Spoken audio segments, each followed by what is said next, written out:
So you can see here where the switch has come right off. Well, good morning YouTube, and welcome back to Retired for Life. So today I've got to get the sawmill running. As I mentioned in the last video, we've got quite a pile of logs there, and I think I'd really like to get through all of them if I can before the winter comes. We actually got down to 3 degrees last night. We've got one nice day before the rain shows up for a number of days. So I've got a minor bit of maintenance here to do that I'm going to show you. I've got to tighten the belt for this saw. And that is actually not as simple as it may sound. So I'll show you what's going on there. We'll get to it, get this belt tightened up, and then get on with sawing. So the belt you really need to keep an eye on is this drive belt. Now, when you look here, you should have only about a ½ inch worth of play there when you're pushing on that belt. And as you can see, I'm getting a little more play than that. And the edge of this belt is getting pretty frayed. So what you need to make sure of is that when you've got tension on your blade, that your blade is not actually coming in contact with the steel of your pulley.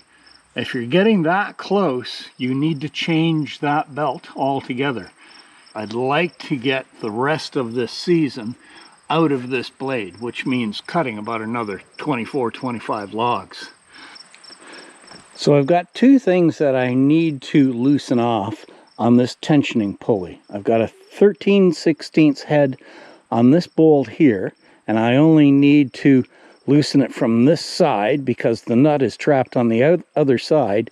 And then down here at the swivel point, I need to put a 15/16 socket on the front and a 15/16 wrench on the back to hold this one, to get this loosened off. So we'll get that done right now.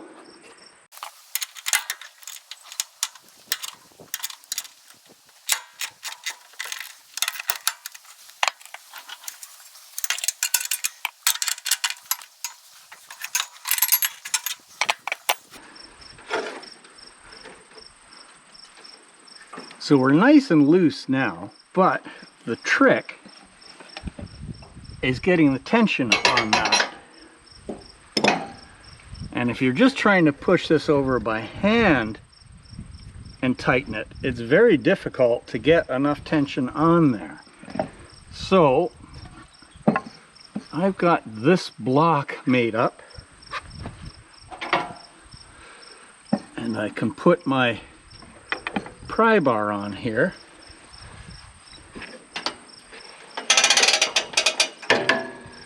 With this at the right height now.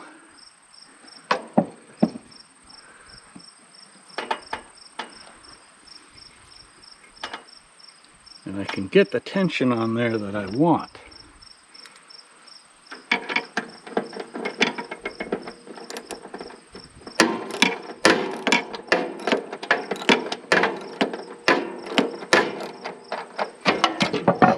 Whoops. It is awkward.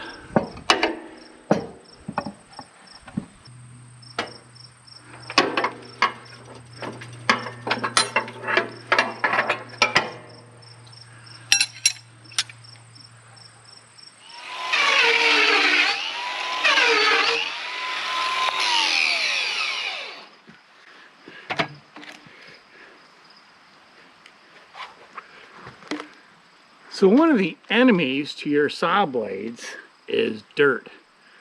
So these logs, as you saw in the previous video, were dragged up a dirt hill, and it was pretty mucky the whole way through. So there is a fair bit of dirt on the logs. So what I have got is this wheel that I got off of Amazon that has little carbide pieces in it. And it's just great for stripping the dirt out of the bark. So any place that I see any kind of buildup of dirt, I take the grinder, go over it with this, and get rid of that dirt. even if I have to take all the bark off in that area. So where my saw blade is going to go through, I try to keep clean, try to keep the dirt gone. I'm not so much worried about the bark, but just the dirt. And that really makes your blades last a lot longer. Oops. Well guys, I'm trying to get the shop cleaned up and finish up a couple of odd jobs. Now this one is pretty odd. This is a neighbor's dryer, and this switch here for the timer has busted off on the back. So I'll show you what's going on there.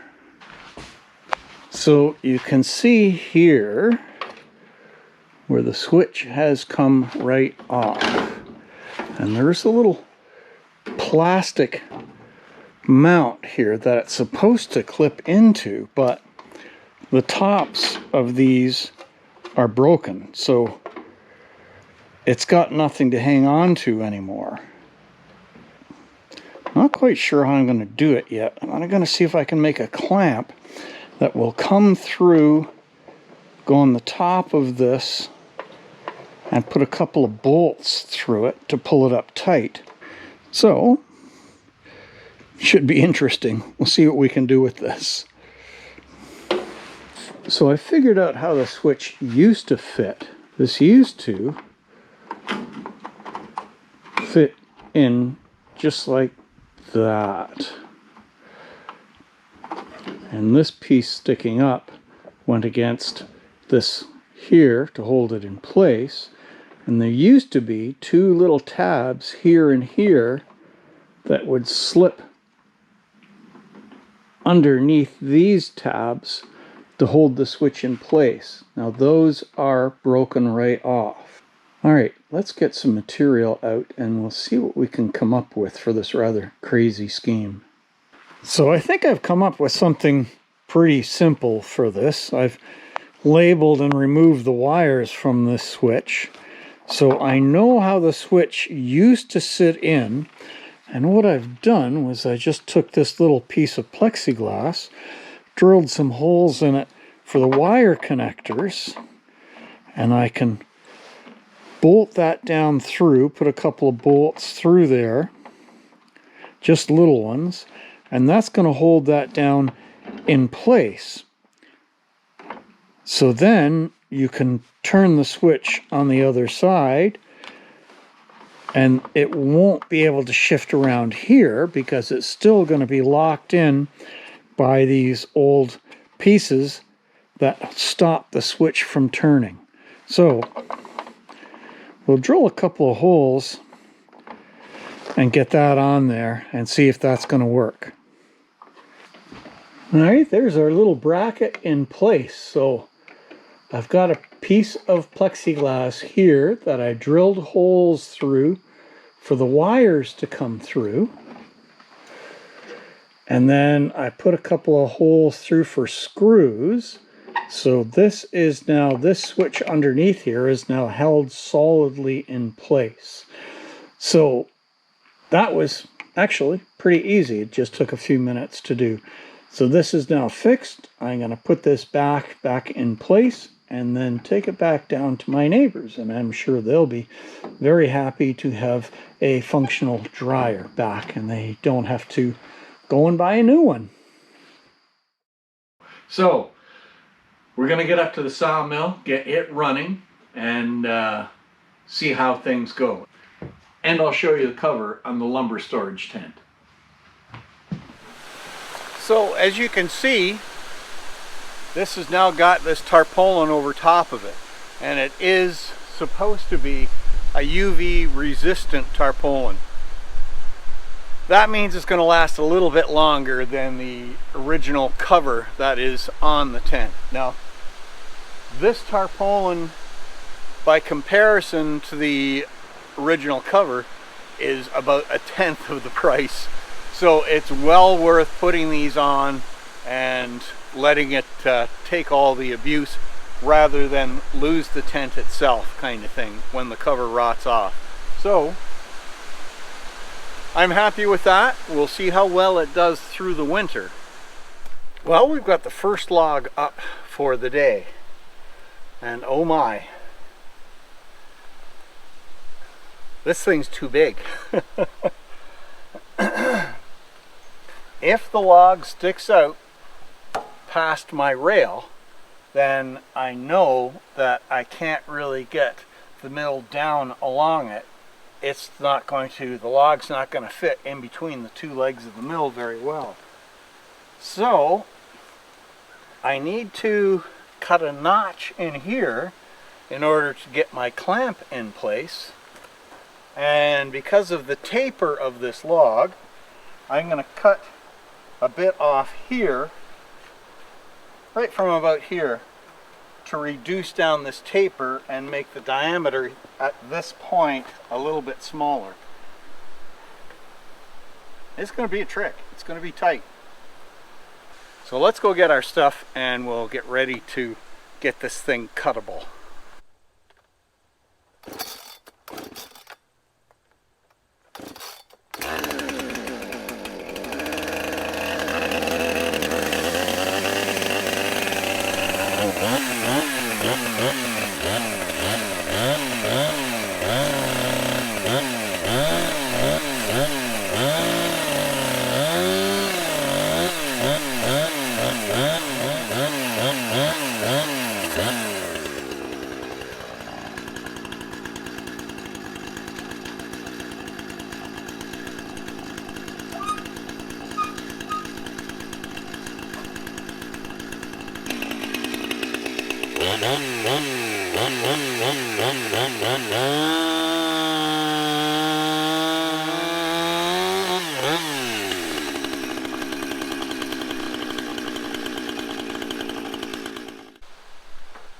Well, that should do it. I'm just not positive I can actually get over top of this hump. Let's see what happens.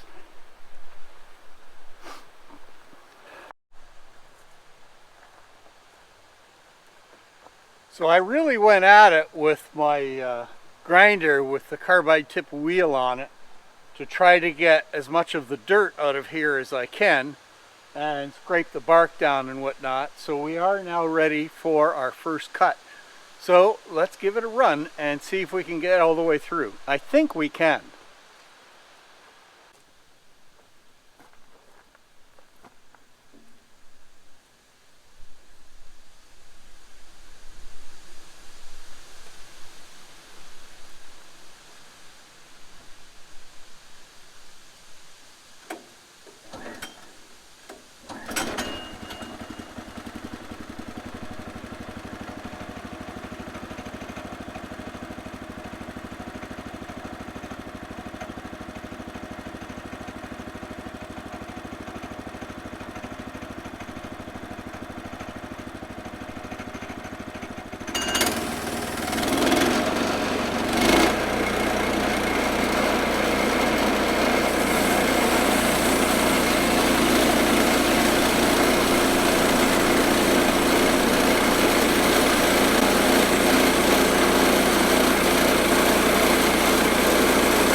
So close.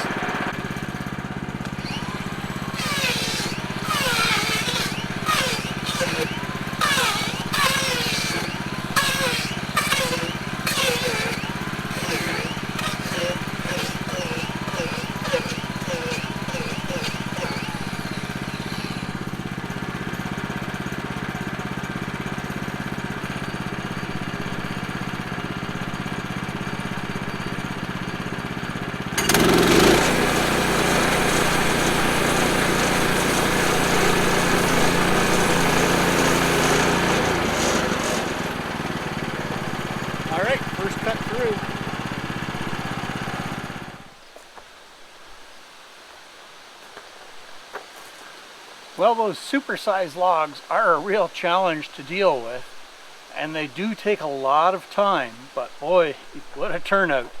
So we've got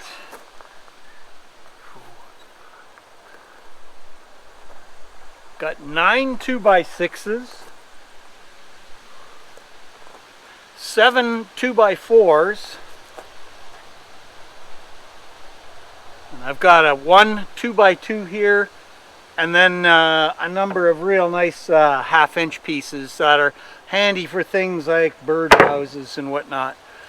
So that is quite the turnout. I've got one more supersized log to do, and it's even bigger than this one. It's getting a little late in the day, but it's supposed to be a decent day tomorrow, so we're going to try to get a start on it today. We'll see how we do. Let's get this stuff put away, stickered and stacked. Well, I got the next monster log in place, but this one has got a real wow in it. So the last one, there was really very little waste. It was a really nice log. But this one, boy, there's going to be a lot of waste out of this one. That's a shame, but there's nothing I can do about that. So we'll just work at making the best out of it that I can. And now I've got to take the chainsaw to it to make it cuttable. And then we'll start the mill back up and start cutting. Well, we had a rainy day yesterday, and I'm kind of surprised it's not raining yet today. But because of that, I made a trip into one of my favorite stores, Princess Auto, and picked up a few tools and knickknacks that I wanted. I try to keep my walking around to a minimum, so I picked up a couple of these hooks so I can leave my cantilever right here on the sawmill, because I use it on the sawmill all the time, of course, to turn logs and whatnot. So instead of having to walk 6 or 8 feet to pick it up each time I need it, it's right there. And I've also got my little 6-inch square sitting here at my last bunk, because that's where I use it all the time to make sure I'm ending up with nice square lumber. So those things will be very handy there, I think. We'll see how it works. And I do have one other issue that I'm going to have to deal with.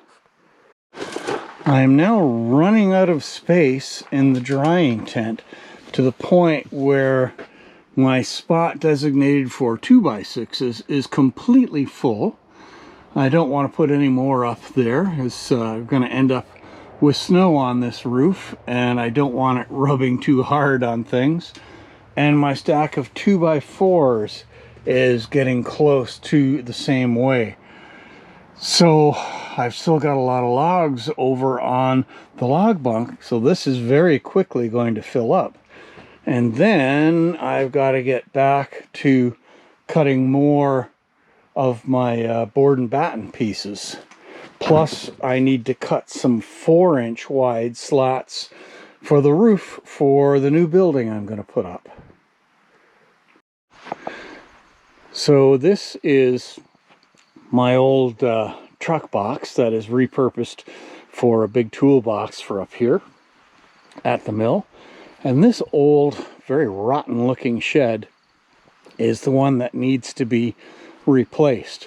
But for the time being, I've cleared a lot of the junk out of it, and I'm setting up here on this little cement pad that's in this building for stacking more 2x4s and 2x6s. Now this building is in really rough shape, so when I finish up this year, this stack that's going to be in here, I'm going to throw a tarpaulin over top of it, and I'm expecting this building at some point to completely collapse. And if that happens this winter, I really won't affect anything, because the wood in there will have a tarp over it to help protect it, and I'll just have to clean it up in the spring, and that's okay. So for now, that is going to be it for today's video. Thanks very much for watching, guys. and we'll see it on the trails the next time.